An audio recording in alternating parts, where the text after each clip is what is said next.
Patients have tested positive for a study being done by a team of investigators with South Korea's CDC has found 51% of recovered coronavirus patients have tested positive for a second time. The study finds the virus may have reactivated after lying dormant within the patient's body, but some experts say there is no evidence to support that. Dr. Saphier, I have been reading that the positive test may come back because it never really left in the first place, and it's still in part of our bodily fluids and still kind of there dormant. What do you say about the study by the South Korean CDC?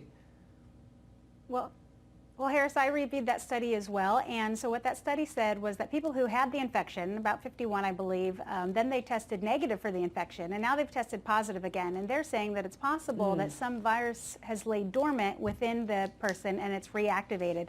I'm not so sure about that. There's a very high false negative when it comes to these PCR tests, the swabs that we've been doing in everyone's nose and mouth, meaning you have to really get far back there and get enough sampling for it to be positive, which is why you've seen anywhere from 30 to 50% of the time, if there's a negative result, it's actually wrong.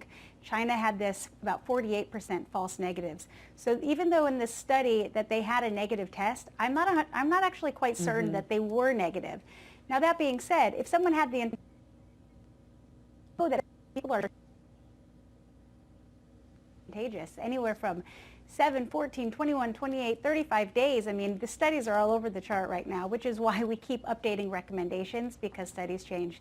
In the United States, we have not put out reports, as far as I have seen, that has talked about any sort of reactivation. My guess is the continue to shed virus. However, I really would err on the side of caution of let's wait until we see some U.S. studies before we start being concerned or really think that reactivation is possible.